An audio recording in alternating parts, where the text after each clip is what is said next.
구약성경 이사야 22장 5절 말씀부터 제가 읽겠습니다. 이상의 골짜기에 주 만군의 여호와께로서 이르는 분뇨와 발핌과 혼란의 날이여 성벽의 무너뜨림과 산악에 사무치는 부르짖는 소리로다. 엘람 사람은 전통을 졌고 병긋한 자와 마병이 함께하였고 기르 사람은 방패를 드러내었으니 병거는 너의 아름다운 골짜기에 가득하였고 마병은 성문에 정렬되었도다. 그가 유다에게 덮였던 것을 벗김에 이날에야 내가 숲을 곳간에 병기를 바라보았고 너희가 다윗성에 무너진 곳이 많은 것도 보며 너희가 아랫못에 물도 모으며 또 예루살렘의 가옥을 계수하며 그 가옥을 헐어 성벽을 경곡해도 하며 너희가 또 옛못에 물을 위하여 두 성벽 사이에 저수지를 만들었느니라. 그러나 너희가 이 일을 하신 자를 앙망하지 아니하였고 이 일을 옛적부터 경영하신 자를 존경하지 아니하였느니라. 좀 띄어서 21절 읽겠습니다. 내 옷을 그에게 입히며 내 띠를 그에게 띄워 힘있게 하고 내 정권을 그의 손에 맡기리니 그가 예루살렘 거민과 유다 집의 아비가 될 것이며 띄어서 마지막 절을 읽겠습니다. 만군의 여호와께서 가라사대 그날에는 단단한 곳에 박혔던 못이 사거리니 그 못이 부러져 떨어짐으로 그 위에 걸린 물건이 파쇄되리라 하셨다 하라. 나 여호와의 말이니라. 여기 25절 말씀까지 읽어드렸습니다. 제가 건간에 이사야를 읽는데 솔직히 이사야를 읽어도 알 듯 모를 듯 해서 이게 말씀이 이렇게 팍팍 마음에 안 들어오는 거예요. 도대체 이게 무슨 말씀이지? 그래서 나도 이러면 우리 성도들도 이사야를 읽을 때 그냥 막 이렇게 읽어 내려가지 그 속에서 말씀하시고자 하는 내용을 잘 모를 수도 있겠다. 그래서 한 페이지라도 정확하게 알고 나면 아, 이사야가 대충 이런 거구나 이렇게라도 이해할 수 있겠다 싶어가지고 제가 이사야를 읽으면서 이게 도대체 뭔 이야기지? 하는 그 대목을 오늘 지금 읽고 여러분들에게 말씀을 전하게 된 겁니다. 그래서 저도 말씀을 이렇게 전하려고 하다가 보니까 이렇게 쉬운 대목이 아니라 이게 전하기가 상당히 부담스럽거든요. 그런데도 불구하고 우리가 오늘 이 이사야 말씀을 통해서 앞으로 또 이사야가 이런 글이구나 또 이런 흐름이구나 이렇게 알고 읽으면 좀 도움이 되지 않을까 싶습니다. 먼저 이사야가 1장부터 66장까지 있는데 그 내용을 살펴보면 이스라엘의 죄를 지적하고 있습니다. 이스라엘의 죄.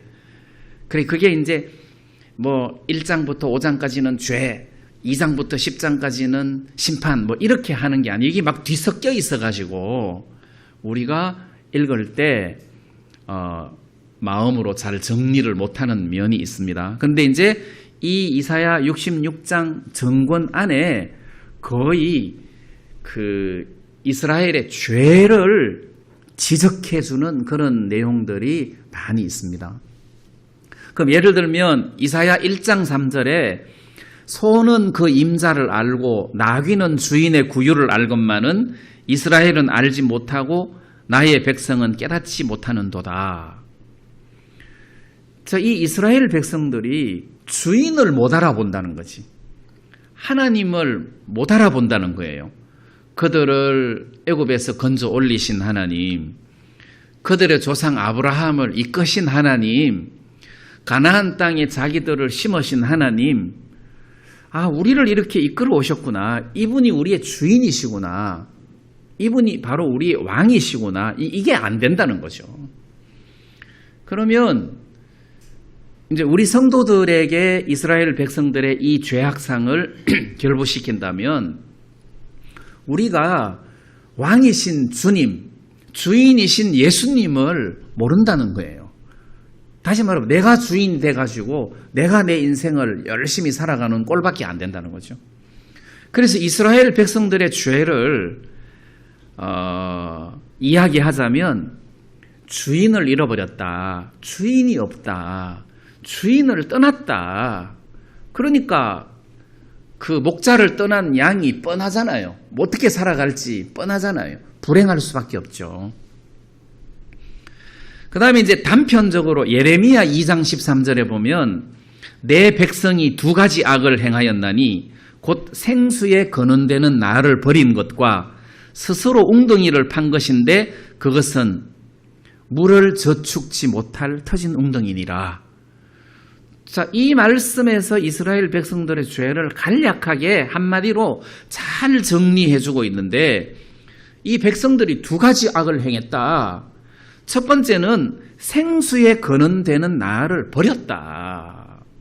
이걸 버리고 물을 찾으니까 어떻게 물을 찾을 수 있겠어요?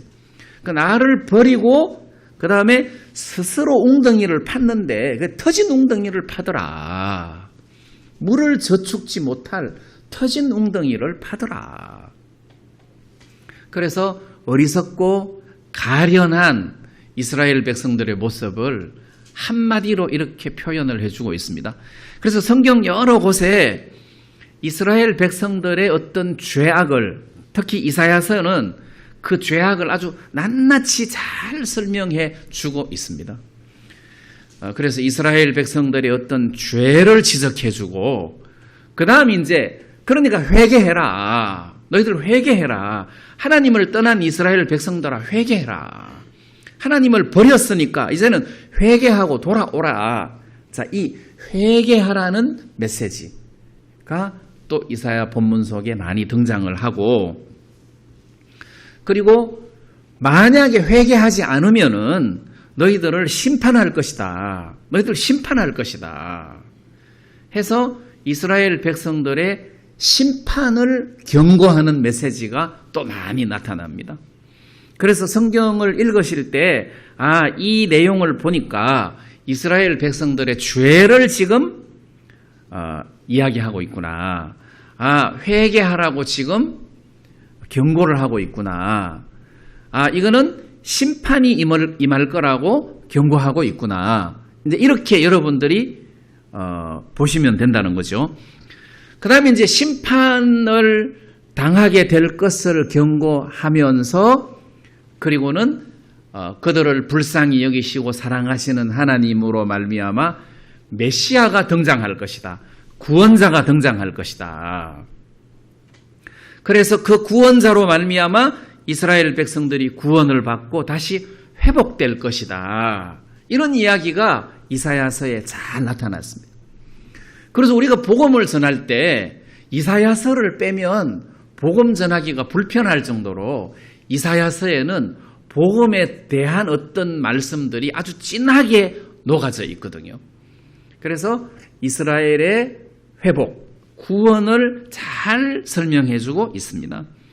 뿐만 아니라 이스라엘을 구원하시고 난 이후에 구원자이신 그리스도께서 만왕의 왕으로 이 나라를 다스릴 것이다 해서 멀리 보면 천년왕국, 새하늘과 새 땅까지 이사야가 내다보면서 예언한 말씀이거든요.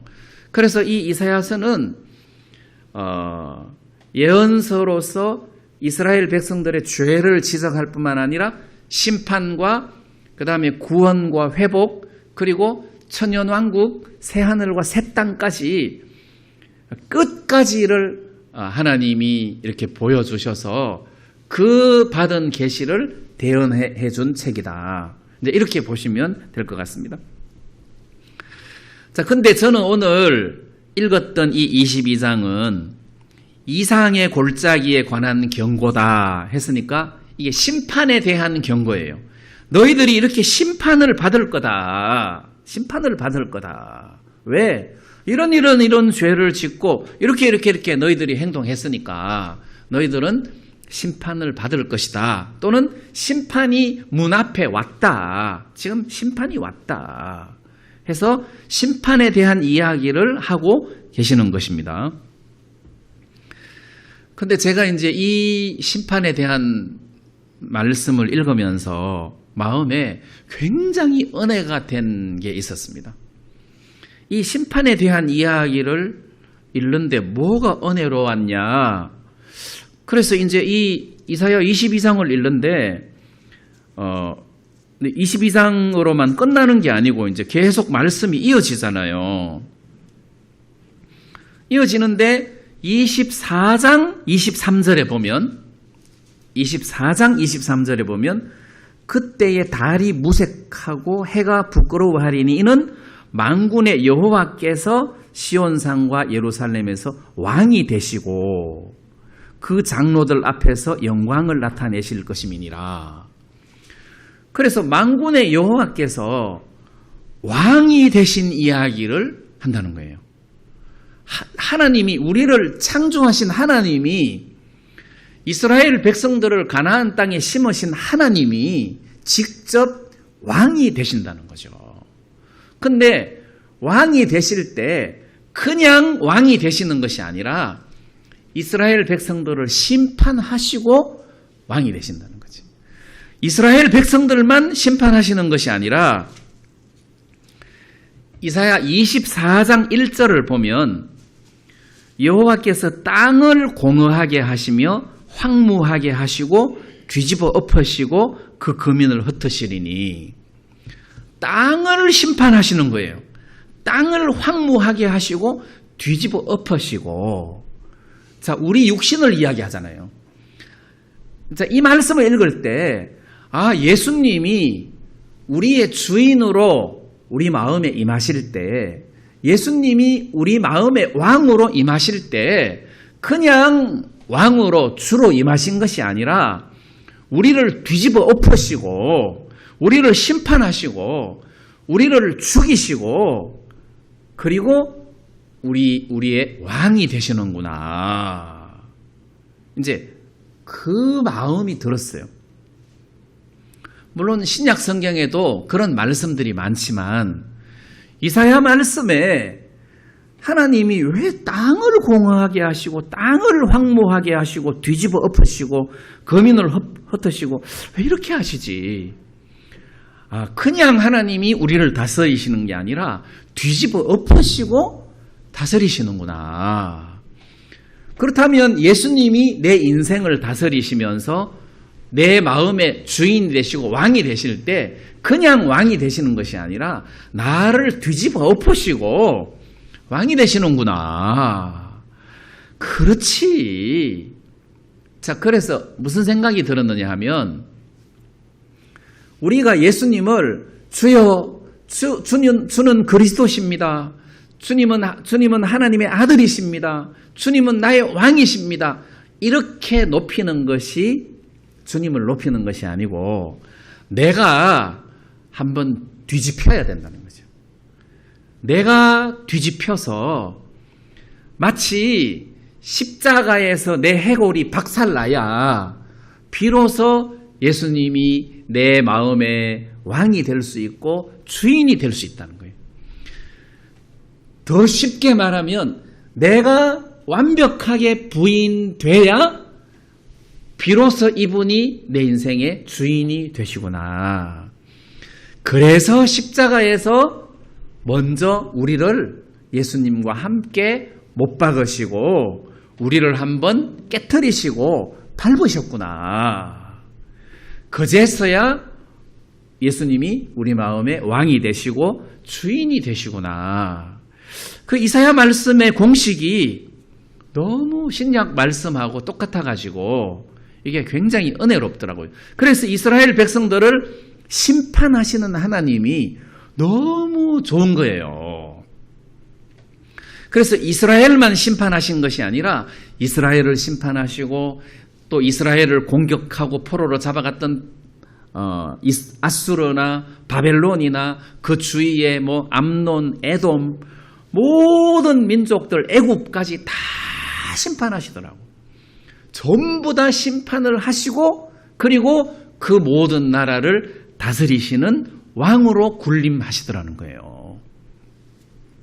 자, 이제 이런 면으로 볼 때 이스라엘 백성들을 심판하신 하나님이 그냥 얄미워서 심판하시는 것이 아니라 이렇게 심판하시고 만왕의 왕이 되시기를 원하셨구나. 이제 이 생각이 들고, 이제 우리로 신약 성경을, 이 교회 시대를 살아가는 우리로 말하면 하나님이 우리를 죄 가운데 가두셨으면, 하나님이 우리를 불순종한 가운데 가두신 것은 심판하기 위함이다. 그리고 심판으로 끝낸 것이 아니라 심판과 동시에 우리들에게 은혜를 베푸셨다. 그래서 우리를 구원하셨고 우리의 주인이 되셨다. 이렇게 생각하니까 심판이 나쁜 게 아니라는 거예요. 십자가가, 예수님이 십자가에서 저주를 받으시고 죽으신 것이 나쁜 것이 아니라는 거죠. 그것으로 끝이면 그건 나쁜 것이지만 그게 끝이 아니라 예수님께서 우리의 주가 되시기 위한 한 과정이기 때문에 그 십자가가 우리한테는 너무 좋다는 거예요. 그 다음에 이제 아까 빠뜨렸는데, 하나님이 이스라엘만 심판하신 것이 아니라 바벨론이나 아수르나 애굽이나 모든 인접 국가들을 다 심판하셨고, 뿐만 아니라 마귀까지 심판하신 대목이 성경에 지금 잘 나와 있거든요. 마귀를 심판하시더라. 자, 그러면 이사야 말씀에서 이 마귀를 심판하는 대목을 읽을 때, 이야, 진짜 그렇구나. 그리고 27장 1절에는 그날에 여호와께서 그 견고하고 크고 강한 칼로 날랜 뱀 리오야단, 곧 꼬불꼬불한 뱀 리오야단을 벌하시며 바다에 있는 용을 죽이시리라 해서 마귀까지 심판을 하시고, 그리고 만왕의 왕으로 군림하시더란 말이에요. 그래서 만왕의 왕, 또 예수님, 이분이 내 인생의 나의 주인이다라고 고백을 할 때, 예수님을 보고 나의 주인이다 하고 고백할 때 뭐가 생략된 메시지냐 하면, 나는 끝났습니다. 내 인생은 십자가에서 박살났습니다. 나는 이제 없습니다. 예수님이 나의 주인이시고 예수님이 내 인생을 결정하실 권한을 가지셨습니다. 이 고백이라는 거죠. 나의 주님, 주님을 높이고 주님께 영광을 돌립니다. 이 말은 그 말 뒤에 숨어 있어요. 나는 십자가에서 내 머리가 박살났습니다. 나는 끝났습니다. 나는 뒤집어 엎어졌습니다.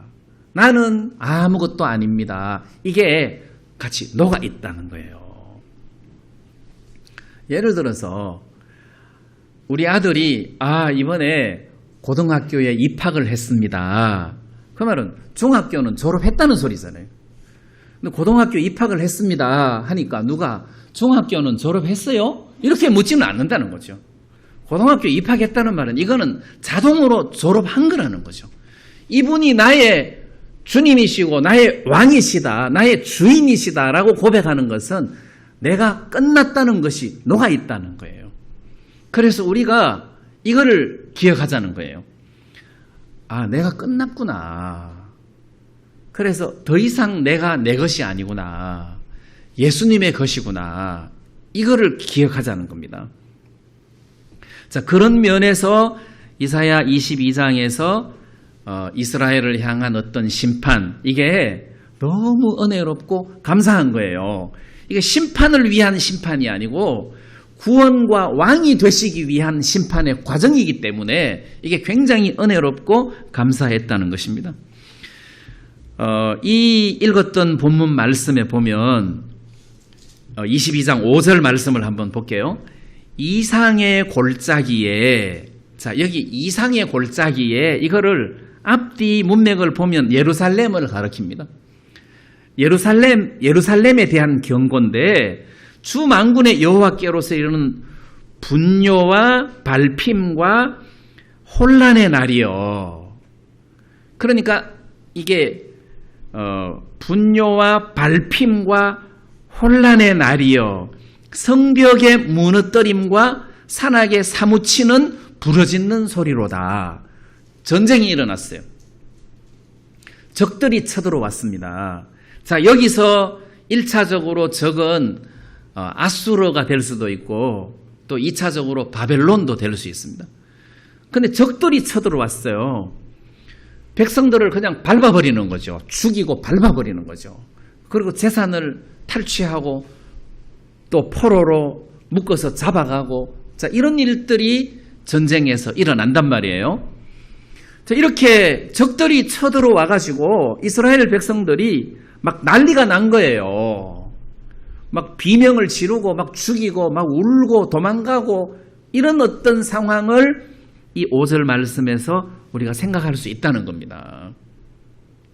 그래서 이런 심판이 너희들에게 올 것이다, 또는 왔다, 이렇게 우리가 볼 수가 있습니다. 예를 들면 이 이사야가 이 선지자로서 활동을 할 무렵에 왕이 4왕을 이사야가 거쳤어요. 제일 먼저는 우시야 왕을 거쳤고, 그 다음에 그 아들 요담, 그 다음에 아하스, 그 다음 히스기야, 이렇게 4왕을 거쳐서 이스라엘의 그 선지자로 활동을 했단 말이에요. 근데 이제 우시야가 왕이 됐을 때는 그 군대를 양성하고, 이제 요즘 말하면 국방력을 막 아주 강하게 하고, 그 다음에 성을 많이 건축을 했어요. 그리고 우시야가 또 하나님을 사랑하고 섬기는 사람이었어요. 그럼 그 아들 요담도 같이 그 우시야 왕처럼 하나님을 섬기고 국방력을 강하게 하고 이제 이렇게 살았어요. 그 다음에 이제 그 아들 아하스 왕은 좀 이 하나님을 안 섬기고 우상을 섬기고 하나님을 거스리고 대적하는 그런 왕이었어요. 그래서 아하스 왕 시대 때 이제 아수르가 아하스 왕 시대 때 그 인근에 북이스라엘하고 그 다음에 북이스라엘하고 옆에 아람 국가가 연합해가지고 유대 나라를 쳐들어오니까 이 아하스 왕이 이길 자신이 없어서 아수르에게 그 지원군을 요청하고 아수르를 의지하고 이 북이스라엘과 아람을 이기기는 했지만 아수르의 지배를 받게 된 거예요. 그래서 이 아하스 왕이 아수르 왕을 만나러 가가지고 그들이 섬기는 신의 단을 그려가지고 제사장에게 만들어라 해서 그 이방 제단을 만들어 갖고 하나님 성소에다가 갖다 두고 원래 번제단은 옆으로 치우고 이제 이런 어떤 악한 일을 하면서 하나님을 거스리고 우상을 섬기고 이제 이렇게 했단 말이에요. 그 다음에 이제 히스기야가 왕이 됐을 때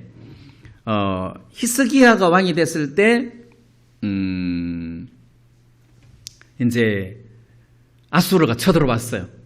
아수르가 쳐들어오니까 이 히스기야가 사람들을 보내가지고 뭐든지 시키는 대로 할 테니까 제발 떠나가 주세요. 근데 히스기야가 쳐들어왔을 때는 유다의 모든 견고한 성을 다 점령해서 예루살렘 빼고는 그 성을 나머지 성들을 다 점령을 했으니까 지금 이 히스기야가 위급한 거예요. 그래서 그 아수르한테 조공을 내게 된 거죠. 그래서 은 30달란트, 금 300달란트를 조공으로 바쳤는데 그 은금을 하나님 성전 하나님의 성전에 입혔던 금을 문에 입혔던 금을 싹 벗겨내고 기둥에 입혔던 그 다음에 이제 그 곡간에 있던 막 이런 것들을 싹 다 끄집어 가지고 아수르 왕에게 갖다 줬어요. 그래서 이제 두 번째 쳐들어왔을 때 히스기야가 이사야에게 나가고 하나님 성전에 가서 하나님께 기도하고 하면서 하나님의 은혜를 입어갖고 아수르를 물리친 일이 있습니다. 근데 이제 이 이사야가 선지자 활동을 하던 그 시대에도 전쟁이 많이 있었단 말이에요. 특히 히스기야 시대 때는 히스기야 4년에 북왕국 이스라엘에 아수르가 쳐들어와서 사마리아를 3년을 에워쌌는데 3년 만에 이제 그 이스라엘이 아수르에게 망해가지고 아수르로 포로로 잡혀갔단 말이에요. 그리고 아수르에 사는 사람들을 사마리아로 이주시켜가지고 그 사마리아 사람들이 혼혈아가 생기면서 나중에는 유대인들이 사마리아 사람을 이방인 취급을 하게 된 원인이 된 겁니다. 이제 히스기야 왕 때 이 사마리아 성이 완전히 이제 멸망을 당했거든요. 그걸 유다 백성들이 봤단 말이에요. 봤다는 거죠. 그러면 이사야가 전하는 경고의 메시지를 듣고 마음을 돌이켜야 되는데 이스라엘 백성들이 마음을 돌이키지를 않더라.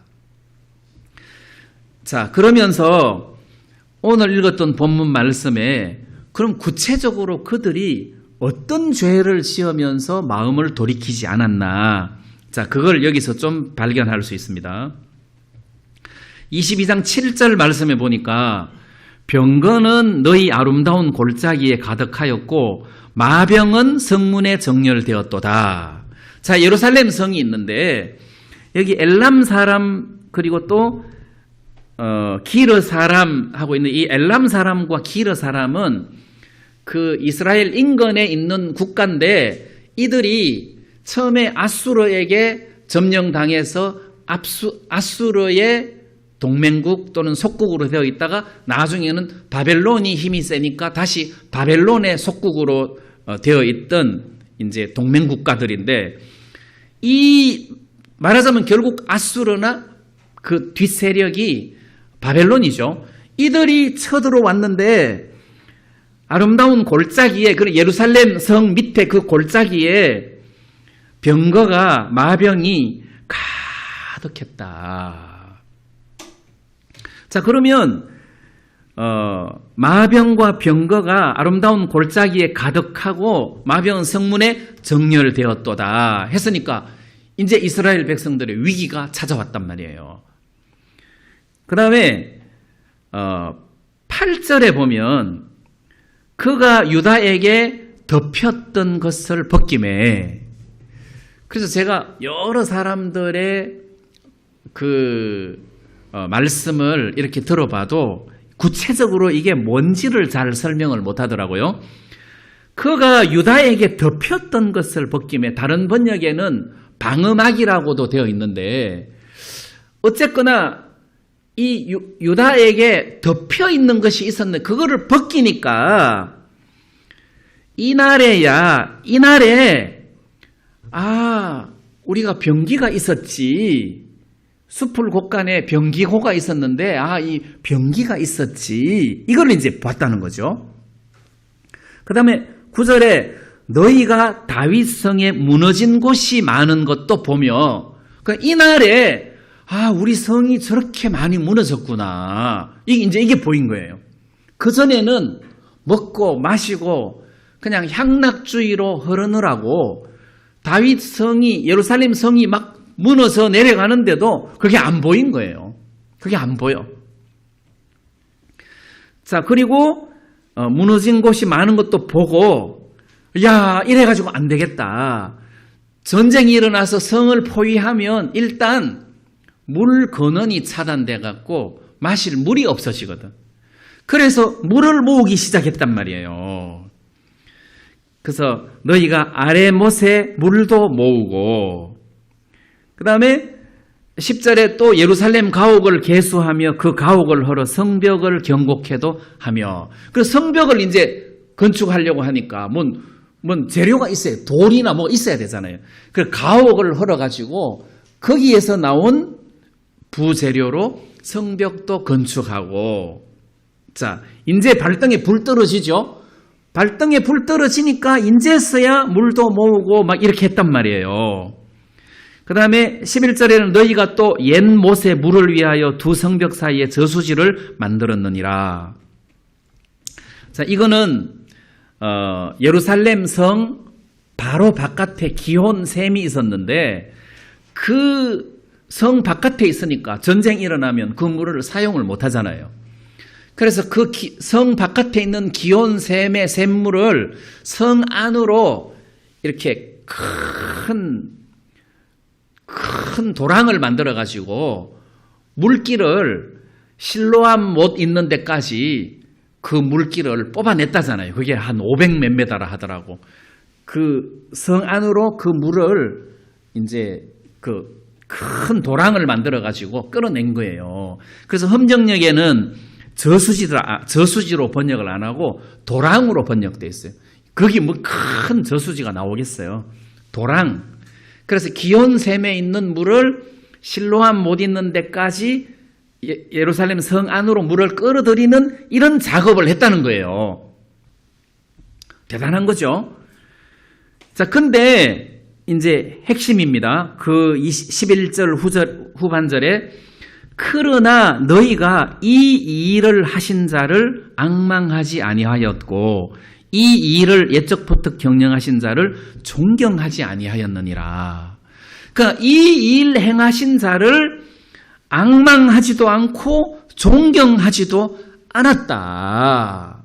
자, 이 대목이 굉장히 은혜스럽습니다. 이 일을 하신 자, 그러니까 아수르 사람들이 예루살렘을 쳐들어오게 하신 자가 하나님이라는 거죠. 그냥 아수르 사네립이 이스라엘을 쳐들어온 게 아니고 하나님이 아수르를 떠밀어 가지고 이스라엘을 쳐들어오게, 예루살렘을 쳐들어오게 하고 바벨론을 떠밀어서 쳐들어오게 한 거란 말이에요. 이 일을 행하신 자가 아수르도 아니고 바벨론도 아니고 하나님이다. 그리고 5절, 22장 5절 앞부분에 보면 이상의 골짜기에 주 만군의 여호와께로서 이르는 분뇨.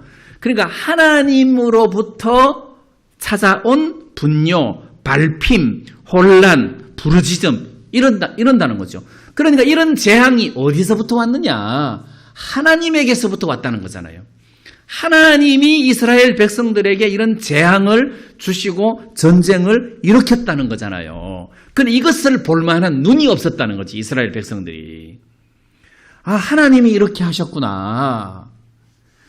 그래서 이렇게 하신 하나님을 앙망하지도 않고 또 존경하지도 않았다. 자, 앙망한다는 것은 바라본다는 거죠. 어떤 일이 생겼을 때, 아, 하나님이 이렇게 하셨구나. 그럼 하나님을 바라보고, 아, 하나님 우리가 잘못했습니다. 뭐 이렇게 해결해야 되는데, 무너진 성을 건축하고, 물을 모으고, 그럼 병기를 꺼내고, 막 이런 것은 하는데, 이게 하나님을 볼 만한 눈이 없었다는 거죠. 그리고 존경하지 아니하였느니라. 뭐 다른 번역으로 보면 관심이 없었느니라. 그러니까 관심이 없었다는 거라. 하나님에 대하여는 관심이 없었다. 자, 그러면 우리가 어떤 일을 만날 때, 아, 이게 하나님으로 말미암았구나. 내가 하나님의 은혜를 입어야 되겠구나. 이렇게 찾아가는 것이 지혜로운 사람이라는 거죠.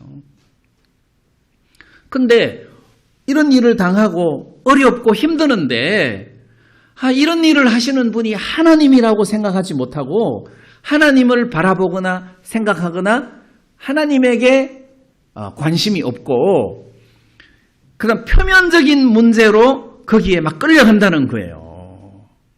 그러면 이 사람은 하나님이 없는 사람과 마찬가지가 아니냐. 그러면 안 된다는 거죠. 자, 예를 들어서 한번 보십시다. 요셉이 형들에게 팔렸어요. 그때 아, 하나님이 이렇게 하시구나. 그걸 알았어요? 몰랐어요? 몰랐어요. 처음에는 몰랐어요. 그래서 막 애걸 하고 막 형들을 원망하고 막 이랬단 말이에요. 근데 요셉이 형들에게 팔렸을 때 하나님이 이렇게 하셨구나. 그 생각을 못한 거예요. 애국 보디발의 종으로 팔려 들어갔어요. 억울하게 감옥에 들어갔어요. 자기는 너무 억울하게 감옥에 들어갔는데 하나님이 사실 그렇게 한 거잖아요. 몰랐어요. 그 다음에 술 맡은 관원장, 떡 굽는 관원장 들어왔는데 술 맡은 관원장의 꿈을 해석해 주면서 덕이하거든 나를 좀 꺼내달라, 나를 좀 생각해달라 했는데 그 사람 잊어버린 거예요. 하나님이 그렇게 하신 거잖아요. 나중에 총리가 되고 난 다음에 아하, 하나님이 이 기근에서 우리를 구원하시려고 나를 이렇게 종으로 팔리게 해서 여기까지 오게 하셨구나. 이 일을 행하신 분이 하나님이시구나. 그걸 깨달았어요. 그때 억울한 마음이 다 없어졌잖아요. 그래서 첫 아들을 놓고 이름을 잊어버림 해서 므낫세라고 지은 거잖아요. 이게 하나님이구나 하는 것을 딱 깨닫고 나니까 모든 한이 다 풀리는 거예요. 억울함이 풀리고 한이 풀리고 오히려 그 한이 변해서 감사가 되고 기쁨이 되고 형들을 막 원망했던 마음이 형들이 아니고 하나님이시구나. 그럼 형들이 오히려 존경스럽고 보고 싶고 이렇게 된 거잖아요. 자, 그러면 그 요셉의 팔림뿐만 아니고 우리도 마찬가지라는 거죠. 우리도 하나님을 바라볼 필요가 있다는 거예요. 언제? 어떤 일을 만날 때. 자, 예를 들어서 막 하나님께로서 이르는 분뇨와 발핌과 혼란의 날이요. 그 다음에 산악에 사무치는 부러지는 소리, 성벽의 무너뜨림 이런 것들이 왔을 때 아, 이게 하나님으로부터 오는구나. 이 생각을 할 줄 알아야 된다는 거예요. 자, 그럼 이스라엘 백성들이 하나님께 관심을 가졌다고 해봐요. 관심. 여러분, 이 관심이라는 거를 이렇게 한번 표현을 해볼게요. 어린아이가 놀이터에서 놀고 있습니다. 어린아이가 야, 너희들 놀이터에 가서 놀고 있어. 놀고 있어요. 그런데 예배 중에도 애들이 잘 노나? 하고 자꾸 관심이 가잖아요. 애들?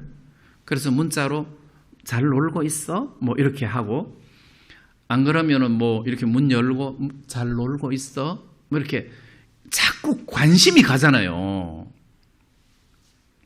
그럼 우리가 하나님에 대하여 관심이 있어야 된다는 거지. 아, 하나님은 어떻게 생각하시나? 이게 하나님으로부터 나온 것인가? 왜 나온 것인가? 그럼 내가 어떻게 해야 되는 것인가? 내가 하나님 앞에 은혜를 입어야 되겠구나. 뭐 이렇게 하나님 앞으로 우리의 관심이 쏠려야 된다는 거잖아요. 그럼 이스라엘 백성들이 야, 이렇게 대적들이 쳐들어와서 지금 이 성 앞에 골짜기에 마병 병거가 가득한데 우리가 지금 어떻게 해야 되나? 우리를 애굽에서 건져 올리신 하나님, 이 가나안 땅을 우리에게 주신 하나님, 이 하나님께서 왜 이방 아수르나 바벨론이 쳐들어와서 우리를 이렇게 괴롭히고 어렵게 하냐? 이유가 뭐냐? 하고 계산을 해보니까 우리가 하나님을 떠났는 거라. 우리가 하나님을 배반한 거라. 우리가 우리를 지키려고 웅덩이를 팠는데 어리석은 짓을 한 거라. 생수의 근원이신 하나님을 버렸던 거라. 야, 우리가 잘못됐구나. 우리가 하나님 앞에 은혜를 입자. 하나님, 우리가 잘못했습니다. 하나님, 우리를 도와주십시오. 그래서 히스기야가 아수르가 쳐들어왔을 때 성전에 올라가 가지고 하나님과 이스라엘 백성들을 무시하는 그 아수르 왕의 편지를 들고 읽으면서 하나님 우리를 불쌍히 여기달라고 그러고 이사야에게 대신들을 보내면서 기도해달라고 그러고 은혜를 입고 싶어 하는 그런 마음을 히스기야가 가졌더니 하나님이 그날 밤에 천사를 보내셔가지고 하룻밤 사이에 아수르군 18만 5천 명을 죽였단 말이에요. 그리고 그들이 물러갔단 말입니다. 자, 이런 은혜를 히스기야가 입었는데 그러면은 이 말씀처럼 어렵고 힘든 일을 만났을 때 당연히 이 일 행하신 자를 앙망하고 옛적부터 경영하신 자를 존경하는 것이 맞다는 거지. 옛적부터 경영하셨다는 말은 너희들이 이렇게 타락하면 내가 이렇게 너희들을 너희들에게 재앙을 내릴 것이다. 옛적부터 경영, 그러면 재앙을 내릴 거다. 그렇지만 70년 후에는 은혜를 베풀어서 너희들을 다시 회복시킬 거다. 너희들을 구원할 거다. 이제 이런 모든 것들이 하나님의 경영 속에 다 들어있는 거죠. 자, 우리가 이렇게 하나님 앞에 나가야 되는 것 아니냐. 저는 그렇습니다. 저는 이제 이렇게 살아가다가 힘들 때, 그럼 이제 내가 하나님을 의식하고 하나님을 바라보고 하나님이 나를 어떻게 인도하셨는가를 뒤를 돌아가서 이렇게 한 번씩 짚어보는 거예요. 하나님이 나를 구원하셨구나. 그렇지. 하나님이 나를 구원하셨다. 그 하나님이 복음적인 교회로 오도록 나를 분리시켜 주셨다. 나 그건 확실하다. 하나님이 나로 복음을 위하여 살고 싶은 마음을 막 불러일으켜 주셔가지고 나로 선교학교에 들어가게 하시더라. 하나님이 그렇게 하셨다. 막 내가 막 원해서가 아니라 막 먹고 살기 위해서가 아니라 하나님이 그런 마음을 주셔서 내가 복음을 위하여 살게 됐다. 그리고 그 과정에서 하나님이 이렇게 하시고 하나님이 이렇게 하시고 하나님이 이렇게 하셨다. 이런 부분들이 내 마음속에 막 찍혀가지고 하나님 이렇게 하신 분은 하나님이십니다. 성경에 나왔어요. 나오게 하신 분도 하나님 아닙니까? 하나님이 그런 마음을 주시고 나는 선교학교에 들어갈 때 나쁜 말로 그 미친 마음이 나올 때도 똑같은 마음으로 내가 나왔거든요. 선교학교 들어갈 때 우리 집안 식구들이 다 미쳤다 그랬어요. 저놈은 미쳤다. 그 나중에 내가 목사가 되어가지고 명절날 친척들을 만났는데 우리 사촌 형이 그때 내가 너를 보니까 미쳤더라. 그래서 집으로 데리고 올 수가 없었다. 우리가 다 포기했다. 그래서 나를 보니까 미쳤더라. 그래서 들어갈 때처럼 나올 때도 그렇게 나온 거예요. 진짜 미친 듯이 나온 거잖아요. 나는 내가 나왔다고 생각하지 않습니다. 하나님이 나를 나오게 하셨다고 나는 생각합니다. 그래서 나는 하나님 앞에 따지는 거죠. 하나님 왜 나오게 하셨습니까? 그리고 나와서 이렇게 예배를 드리고 말씀을 전하고 하는 이게 쉽지 않더라고. 나는 쉬운 것 같은데 하나님이 나한테 이렇게 특별히 은혜를 입혀주셔서 내가 지금 이렇게 하는구나. 내가 그 마음이 드는 거예요. 그래서 하나님이 이렇게 하시는구나. 하나님이 이렇게 하시는구나. 그럼 나 힘 빼도 되겠네. 이제 이 생각이 드는 거예요. 그래서 오늘 많은 분들이 어디 일이 있어가지고 못 나오셨는데 평소 같으면 내가 힘 빠질 텐데 힘 빠지기 전에 내가 힘을 뺐어요. 왜냐하면은 이 말씀을 읽으면서 그렇구나. 이게 내가 힘쓸 일이 아니구나. 힘쓸 일이 아니구나. 왜냐하면 주체가 하나님이라는 거예요. 하나님이. 그래서 하나님이 이렇게 하시는구나.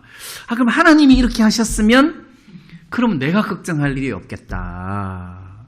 그 생각이 마음에서 드니까 마음에서 너무 쉼이 오고 행복하고 평화로운 거예요. 야, 너무 감사하다. 너무 감사하다. 이 생각이 마음에서 막 들었단 말이에요. 그래서 우리는 하나님이 행하신 것을 성경 속에서도 보고 우리 삶 속에서도 봐야 돼요. 자, 봐요. 예수님께서 너희에게 성령이 임하시면 너희가 권능을 받고 예루살렘과 온 유대와 사마리아와 땅끝까지 이르러 내 증인이 되리라 하셨는데 처음에 예루살렘에 구원받는 역사가 베드로가 막 말씀 전하면서 3,000명씩 구원받고 5,000명씩 구원받고 그 도성에 수만 명의 믿는 사람들이 생기게 됐단 말이에요. 그런데 예루살렘을 떠날 생각을 안 해. 다 거기 모여가지고 막 바글바글 거리는데 스데반이 죽고 난 다음에 큰 핍박이 나서 사도 외에 다 흩어졌다 했어요. 사도 외에 어디로 흩어진 온 유대와 사마리아와 모든 땅으로 다 그 수만 명이 다 흩어진 거예요. 그 흩어진 사람이 두루 다니면서 복음을 전했단 말입니다. 그러면 스데반의 순교가 이렇게 훌륭한 사람이 왜 일찍 죽냐가 아니라 이 스데반의 순교로 예루살렘의 성도들이 다 흩어지면서 땅끝까지 복음을 전하게 되는 발판을 마련하게 된 거잖아요. 그럼 이 핍박은 하나님이 이렇게 하신 거잖아요. 하나님이 이렇게 하셨구나. 그렇지, 하나님이 이렇게 하셨구나. 이게 이제 보인단 말입니다.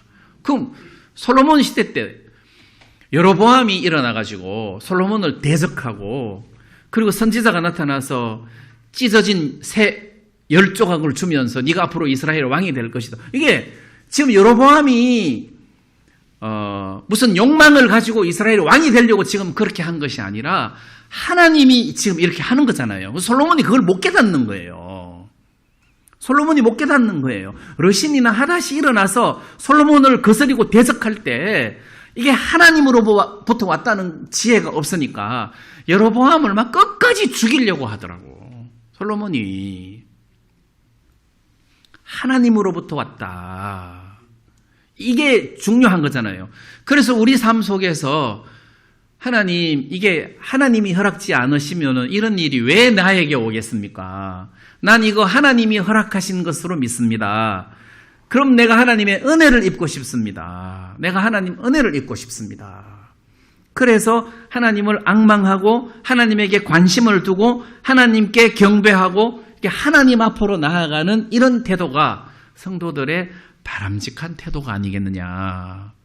이제 그 생각이 제 마음속에 좀 들었습니다. 그 다음에 이사야 22장은 좀 특별한 대목이 하나 있는데 제가 끝에 것만 읽었지만 하나님께서 그 심판을 경고하실 때 나라들 심판, 바벨론이 심판을 받을 것이다. 아수르가 심판을 받을 것이다. 애굽이 심판을 받을 것이다. 예루살렘이 심판을 받을 것이다. 이렇게 심판을 말씀하시는데 개인의 이름을 딱 덜먹거리면서 그 개인을 심판하시는 경우는 없었어요. 그런데 22장에 개인의 이름을 딱 덜먹거리면서 그 개인을 심판하시겠다고 지금 경고하신단 말이에요. 나는 이게 너무 특별한 메시지라는 생각이 들었습니다. 그게 뭐냐면 15절 말씀에 주 만군의 여호와께서 가라사대 너는 가서 그 국고를 막고 궁을 차지한 셈나를 보고 이러기를. 자, 셈나라는 사람이 있습니다. 우리가 그 열왕기하를 읽어보면 히스기야 왕 시대 때 이 셈나가 셈나가 히스기야 왕을 보필했던 사람인 것을 알 수 있어요. 엘리야김도 마찬가지고. 그리고 히스기야가 이 엘리야김과 셈나를 이사야에게 보내면서 기도해달라고 은혜를 입고 싶다고 부탁할 때 같이 갔던 사람이 이 셈나하고 엘리야김이에요. 그런데 여기 셈나가 그 위치가 어떻게 되어 있느냐 하면 국고를 맡고 궁을 차지한, 자, 국고를 맡았다. 궁을 차지했다 하니까 내가 볼 때 히스기야 왕 다음으로는 최고 높은 지도자예요. 그런데 이 왕이 타락했잖아요. 그래서 16절에 보면 네가 여기 무슨 상관이 있느냐? 여기 누가 있기에 여기서 너를 위하여 묘시를 팠느냐? 높은 곳에 자기를 위하여 묘시를 팠고 반석에 자기를 위하여 처소를 쪼아내었도다. 자, 그러니까 자기가 죽기도 전에 자기를 위해서 무덤을 파놓은 거잖아요. 아주 높은 곳에, 이게 높은 곳이라면 지리적으로 높은 것도 되지만 무슨 그 왕실의 묘 같은 그런 느낌을 주잖아요. 높은 곳에 묘시를 팠다. 그것도 반석을 쪼개내가지고 무덤을 돌로 파가지고, 우리나라 석관 같은 그런 개념이 아니에요. 아예 무덤을 큰 바위를 돌로 쪼아내가지고 아예 무덤을 만드는 거잖아요. 동굴을 만드는 거란 말이에요. 굉장히 화려하게. 자, 그러면 한번 보십시다. 그 뒷부분에 보면 하나님이 너를 공같이 이렇게 너를 말아서 싸서 공같이 광막한 지경에 던질 것이다.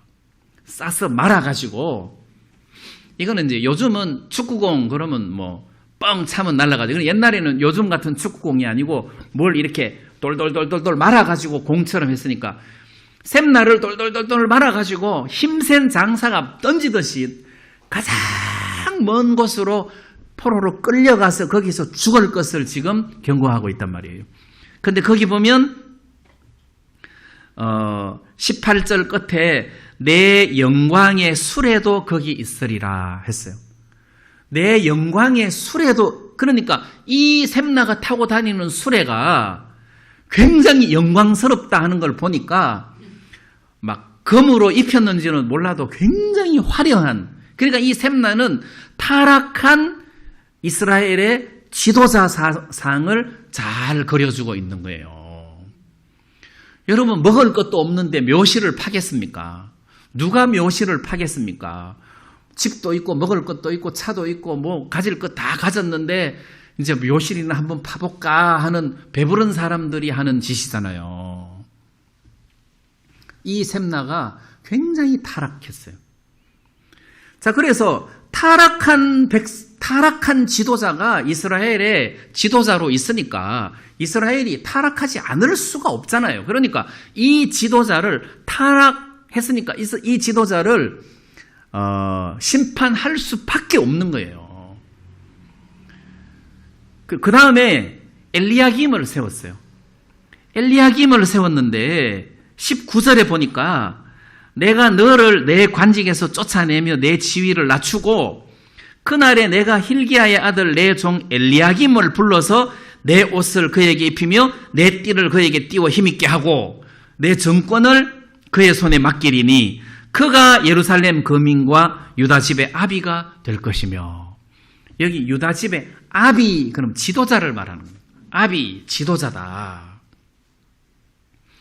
자, 그래서 다윗의 집 열쇠를 그 어깨에 두었다. 그래서 그가 열면 닫을 자가 없겠고 닫으면 열 자가 없으리라.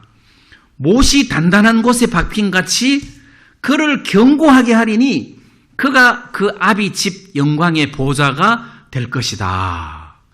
그 아비 집의 모든 영광이 그 위에 걸리리니 그 후손과 족속되는 각 작은 그릇 곧 종지로부터 항아리까지리라. 해서 엘리야김이 진짜 훌륭한 지도자로 군림을 해서 모든 백성들을 짊어지는 그런 지도자가 됐다는 거잖아요. 그런데 아까 제가 본문에 읽었던 25절에 만군의 여호와께서 가라사대 그날에는 단단한 곳에 박혔던 못이 삭으리니, 이 엘리야김도 삭는구나. 그러니까 그 못이 부러져 떨어짐으로 그 위에 걸린 물건이 파쇄되리라 하셨다 하라.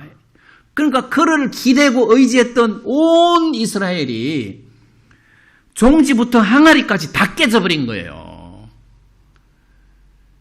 그럼 엘리야김도 이렇게 훌륭한 지도자도 이게 의지해서는 안 되구나. 메시아가 해답이다. 나는 이 글을 읽을 때 그 생각이 들었어요. 메시아가 해답이다. 해답이다. 그래서 우리는 타락한 지도자를 의지해서는 안 된다. 두말할 것도 없다. 훌륭한 지도자를 의지해도 안 된다. 인간을 의지하는 것은 훌륭한 지도자라도 그건 해답이 없다. 우리의 해답은 메시아하고 그리스도다.